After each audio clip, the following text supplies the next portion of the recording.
everyone, and welcome to yet another episode of Foster Talks. And today I have somebody very special.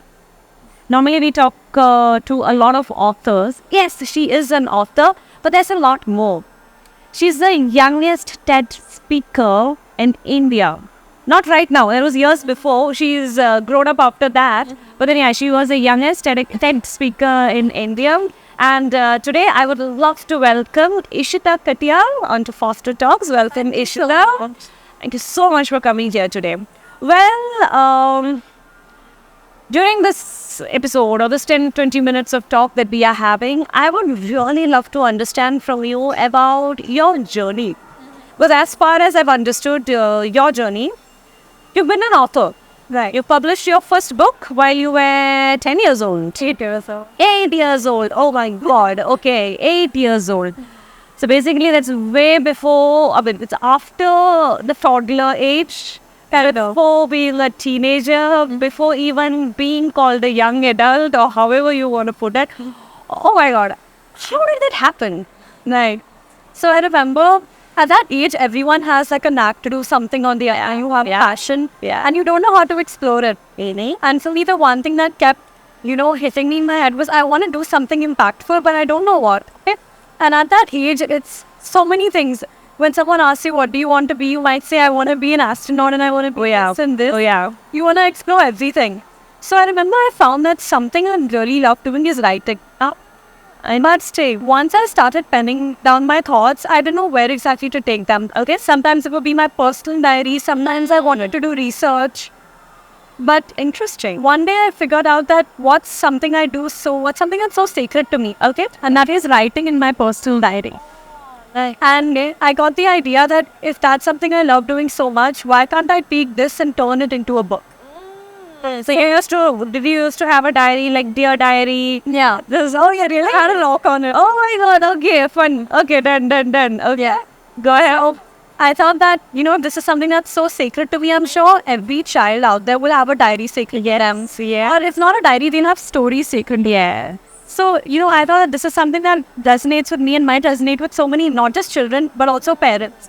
That when they read these things from a child's point of view, all the experiences, all the thoughts. Yes. Like something as small as when I got my specs for people to say, oh God, you had such pretty eyes and now you're going to be a nerd. These things seem so small to you. Oh yeah. But as a child, they become monumental. Oh, very true. So, yes, I agree. Small experiences, how they, lead into a child discovering their passion. Okay, I thought that could turn out to be a great story. Amazing. So what was your first book about? What was it called? So my first book was called Simran's Diary. Okay. And it's almost like an alter ego of myself, but I want to call it Ishita's Diary. Oh, because Simran is your alter ego. Oh, is there actually a person named Simran whom you named your book after? No, not at all. The whole idea was that I want anyone to be able to relate with it. If I just call it Ishita's Diary and then title like written by me, I thought that, this is becoming extremely focused to me. People will actually take it as you are telling your story. Simran's Diary is like Simran can be me. Simran can be literally anybody. Yeah. Oh, beautiful. And how was it? What kind of stories did you share in it? So I wanted to share the entire journey of, the small moments that happen within a small family focused on a young girl. Okay, so the young girl, basically, she's trying to find her passion. Okay, so throughout the book, what it focuses on is, she's trying to discover different things. She tries to, start a dance class. She tries to, travel with her parents. She has a brother and stuff like that. So all of these dynamics with your parents, sometimes, you really want to curse them. You also love them. All of these dynamics while also figuring out what she loves to do. Oh, so that's what the story is about. And towards the end, she finally figures out her passion. Lovely, beautiful. I'm sure Simran had a very supportive family. Yes, I wanted to reflect my own family. If I may ask, Ishita, how old are you right now? Now I'm 18. You are 18. So this is 10 years ago we are talking about. Yeah. Oh my God. Respect to you. So I feel good. What was the response that you received when Simran's Diary went into the market? I think it was really interesting because for an author, any time before publishing your book, okay, you've been through so much that once the book is coming out, you're just praying and hoping that, it's positive responses. And I've been through so many different journeys after writing the book itself, finding publishers, finding audience, a cover and this and that. But once the book was finally out there, the, appreciation I got not just from my near and dear ones, but from, the outside world was really heavy. Oh, that's amazing. Yeah, it was surprising. And for a young girl, I think that was so motivating. And that gave me, inspiration that if someone like me who never thought that this could actually reach that stage, if it's happening with me, then I'm sure it can happen with any other young kid. So what did you do? Like, once the book was published, after that, did you do anything to promote the book? Like, what was that journey like after? So you've written the book, everything is done, the publishing is done, now it's finally available in the market. After that, what? What all did you do to get Simran's diary out there to more and more people? What all did you do?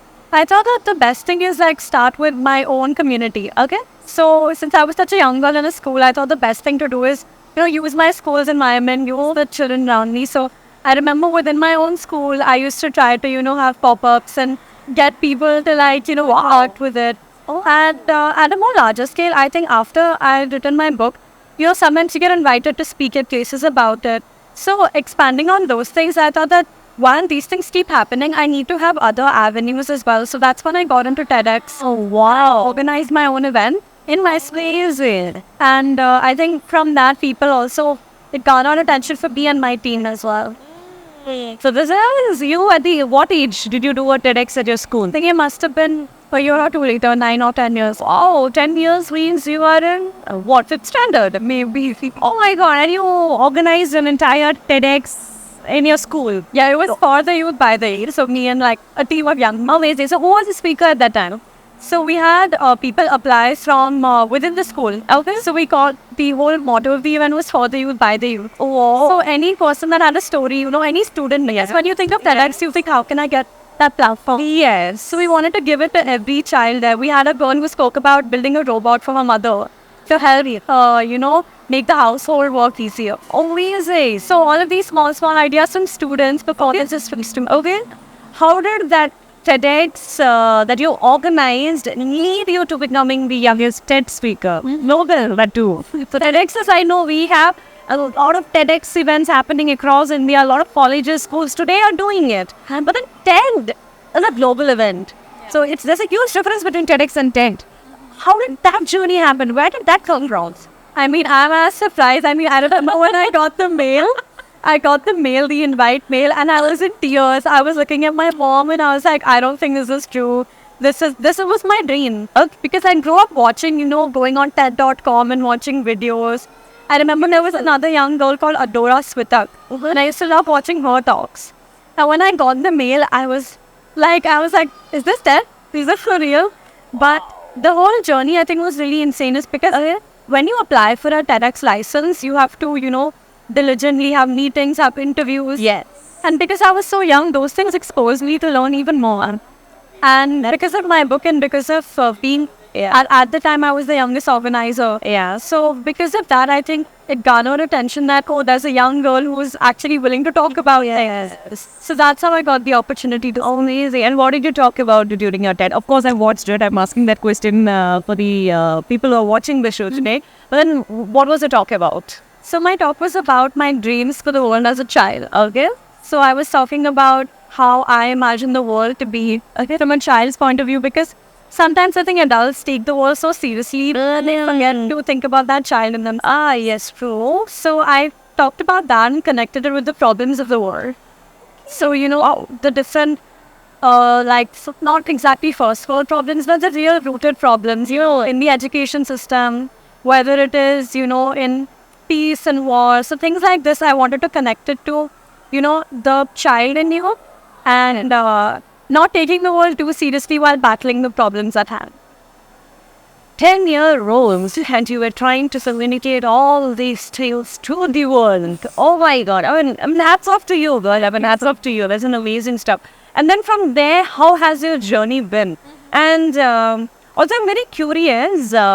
Yes, I think TED would have came to you. Yes, you had a backup or a profile of an author. Because you organized such a good event at your school. So that's obviously there. But after that, anything, because today I see that you're doing a lot of things for the world. You're having a lot of initiatives, you're empowering a lot of people. So how did that small journey slowly start and how did that expand? Like, what has been that journey like? What have you been doing today? I think for the journey part, I think that what happens is that sometimes when you're an author, people think that I'm just gonna write, and obviously that's the most magnificent, of course, feeling in the world. But I think sometimes we don't focus on the impact that writing has on your journey after. So it's not just you as an author, but writing a book, becoming an author, opens so many doors for you to explore. And I think writing is the best way to also get to know yourself the best. And I think that helped my journey get a kickstart. And today, I think I use those experiences and I try to go to as many different events with different audiences, especially young kids. Because I think they are very impressionable. Exactly. So currently, that's what I like to do. I like to go to events and use that voice, because I know that when people see me, I know that other people come and say that, oh, I'm doing this now. Wow. Yeah, so it really inspires me. I mean, exactly. I mean, that would be like a beautiful moment for you, for somebody to come and tell you that I saw your talk. No, I'm also doing something like that. Yeah. And sometimes it's much bigger and larger. I remember like a girl that I had met in a school, and she was doing things at an international scale, and she was making the country proud. And these kind of things, you know, they really stick with you, that I get inspiration from that they really do. So I like to go to different places, different events, and you know, other than that, I also love to do community service. That's very close to my heart. So I think while writing, I've figured out that these things are close to me. If I had never experienced and explored being an author, I don't think I would have figured out that all of these things are meant for me. So during that writing process, they kind of get detached from people. I mean, maybe not exactly detached, but they kind of try to take that space to actually put down their thoughts, formulate the ideas, build the characters and everything. And then slowly in that writing process, they spend a lot of time with themselves. Yeah. And but this journey that they spent, the time that they spent with themselves really helped them rediscover their own interest, passion, love, what they need to do, and kind of reconnect with themselves. I've heard a lot of authors telling that. So like now again, you were telling the same thing. It's thanks to writing the book or your life as an author that really helped you understand what it is that you wanted to do. Absolutely. Oh, that's really beautiful. I think that's a great encouragement that you can really give to people to actually take that pen and like start jotting down. Absolutely. Do you still journal? Like, do you still write your diary? Yeah, absolutely. Like, I think some days you come back and you think, oh, it's too hectic, but I really regret when I don't journal. Because to me, I think that every time you write something down, it's kind of active reflection on your entire day. And then I can look back at the most small things and think, oh, I might have done this unknowingly or knowingly. So those small things, I think they increase your self-awareness a lot. Okay, so I try to journal as much as I can, but obviously, like, sometimes you just think, I remember I was today I can skip it. Yeah, it'll be there in my end. Yeah. But then later it just goes out of your memory and you think, I wish I had documented that day. Nice. I had once, I mean, in one of the foster stuff, I did have one author who was talking a lot about writing, journaling and writing therapy. Like journaling literally as a therapy. At that time I was like promising to her that I will start journaling from that day onwards. I still haven't started doing that now. You are inspiring me. I hope I do that again and again. But that is beautiful. So tell me again a little bit more in detail about today. What do? Are you studying? Are you just doing a lot of, are you doing a lot of initiatives just by yourselves, or are you also a student parallelly? Like, what are you doing today? I'm also a student currently. So I'm in my first year of university right now. And so obviously once you become like a dedicated student, it becomes a little difficult to manage everything. So I realized that even working on another book has become, you know, like there has to be like a hustle, because you have your academics at hand, but you also have another, you know, book that you're working with. Okay. And for me, the book I'm working with does not just involve me, so it has co-author as well. Oh, that becomes really interesting. So you need to get time, you know, to work on your academics. Okay. And also give time to that. So right now I'm a student.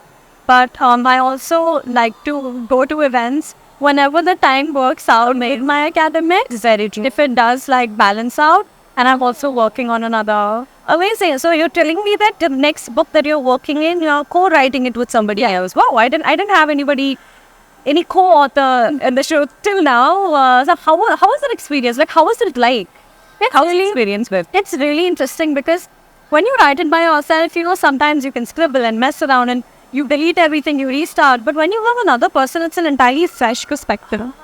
So I think it can be both a boon and a bane. Okay, it's the way you choose to look at it. So if you choose to look at it in a way that it's becoming really chaotic, then it might not help you. But for me personally, I think having a co-author really helps with a fresh point of view to look at things. Because I might look at something from this point of view, but that person brings in an entirely different view. Oh. So when you put both of those things on paper, you're not only appealing to a larger audience, but you're also putting down a more diverse perspective on paper. Very true. I mean, as a reader, I think I can relate, not relate exactly, but I think I can understand what you're trying to say. Because I might be able to, whatever the character is there or whatever is written there in the book, I might be able to view a bigger world Absolutely. around it. Oh, that's beautiful.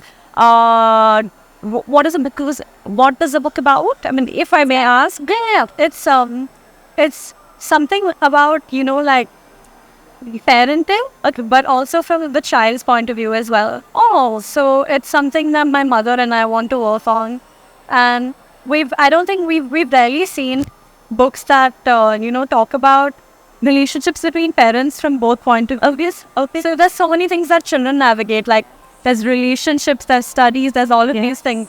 But at the same time, you go to your parents for it, but your parents also navigating so many things. very true. Yeah. So we're trying to, get on a story that balances that and also serves as like a very easy read for people to figure out how to navigate that world. So your mom is your co-author. I didn't know that. That was perfect. For those of you who doesn't know, her mom is an author as well, Ishita Katyal. Yeah. And oh wow, I really thought you were just working with somebody. I never knew that it was your mom. Good luck with the book. Thank you. I mean, I'm sure that how's your experience like writing a book together with your mom? Yeah. How has that impacted your relationship? I think it's really, really wonderful because my mom has seen me write my book. I've seen her write her book. Yeah. And you need that support system with you when you're writing a book. It's not always easy. It's not always a smooth sailing journey. Okay. So I think writing a book or working with my mom on anything, she's such a talented person and she's so inspirational. So I think because she's been my source of motivation for so long, that working with her is making me learn a lot as well. I mean, of course, I can agree. I mean, she's from a huge experience. I would love to have her on the talk one day. Absolutely. I mean, her book is amazing. She has such amazing books out there. She's an amazing trainer. So I can really imagine how much you will be able to getting to learn. When is the book coming out? Do you have a working on it? So you're the first person to know about.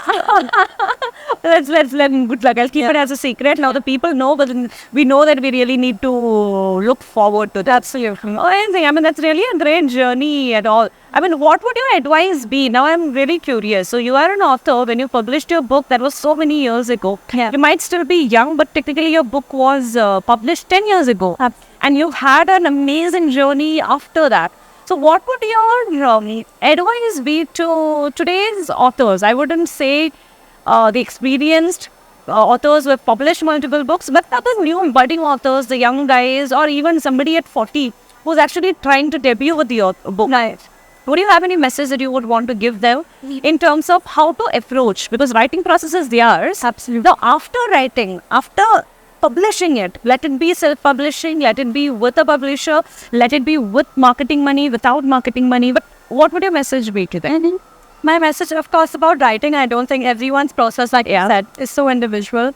And one thing that's always remained, something I have to tell myself also, is that your first draft is not your final draft, Not always. Sometimes it works out, sometimes it doesn't. Yes. So I've had to sometimes scrap an entire Word document that I've worked for hours and hours on, right? And that's okay. I think that makes it more beautiful.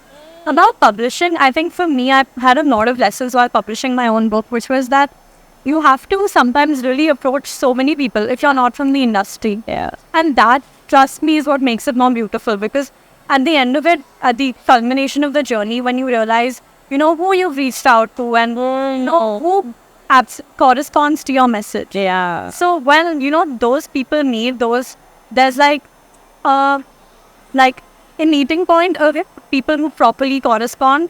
That's going to be the most beautiful thing for your book. And whatever comes, I think, after the book is published, it has to be very organic. Yeah. I think what happens in today's world is that everyone is really rushed to, get it out there and make sure that it gets visibility. But it will 1000% get visibility in my eyes if you work on organic ways to get it out there. Because when people resonate with you, they're going to pick that chair and sit there at an event. Very true. So I think look for local places that support this same idea as you. And I think everyone loves to collaborate. Of course, So everybody. look for opportunities to collaborate with whoever it is, with businesses, with spaces. And if you find someone that inspires you, find a way to reach out to them, and I'm sure they won't hesitate to reach back. So yeah. It's amazing advice, dude. I can't imagine this coming from an 18-year-old. I mean, not to put down the age or anything, but then I personally feel very inspired. Like, I really feel very inspired because the younger generation today has a lot to talk. They have a lot to communicate. They have a lot to give to the world. That's I feel is yet beautiful. Really want everybody to be like that. I mean, the world would be so much more amazing. It will be literally like an utopia that we can actually dream about. I mean, that's great. So, apart from your parents, I mean, obviously your mom was an author, your dad has been an amazing support. Apart from your parents, who has been your strongest support system? I think for me, it's 100% my family. Okay. But I think I like to take inspiration from the surrounding world, if that makes sense. Whether it's like a friend who really inspires me, it's a teacher that really inspires me. For example, at my journey at TED, I had a mentor as such, a guide. His name was Reeve Sir. And I think that, some people stay with you. So I think he was someone that, he taught me, act like there's a coin on your feet. That's how you have to walk or stay on the stage. And the way he talked to me, the charm he had with other people. So I think that's someone that has stayed with me. Okay. But if I have to talk about my life in general, I think my family and my close circle of friends, they always continue to inspire me. So I don't think I've had a certain person that I can go to other than my close circle. Amazing. I mean, the way you're talking about is you're glowing when you're talking about them. So that's very clearly evidently that no matter what, they've been always having your back. And I really wish that it's always and forever is going to remain like that for you. Yeah. Oh, amazing. Great. So one last cliche question to you, right? If not an author, if your book didn't happen, basically, Okay. how do you think your world would have turned out to be? Wow. It's so insane to think about that because you can't imagine your life without. Yeah. It's like an extension of my personality at this point. But I think if it would not have happened, I definitely would have tried to find other avenues to explore that because, like I said, as a kid, I was really jumpy about how can I get my passion out there in the world. So I would say, if not an author, I would definitely explore the public speaking side of things, which I have done. Which is going on amazingly well right now. But yeah, so even if I wouldn't have explored the route of being an author, I think the whole thing about life that I've understood is that you're not always going to have only one passion. Very true. I completely agree to it. So I think I would have found avenues to explore different things and, push myself into different, arts, sports, or things like that. I know a lot of times children struggle to find what they like. Very true. So I think if I wouldn't have had writing and being an author, I would have tried to put myself out there and, be part of as many opportunities that would have given me a learning edge and would have helped me figure out what it is that I like, if not if not writing. Okay, that's great. And Ishita, amazing. It was really great of lecture. Fun conversation with you, Ishita, today. I really wish you all the very best. And not just about your upcoming book, but then everything that you really want to do in the future.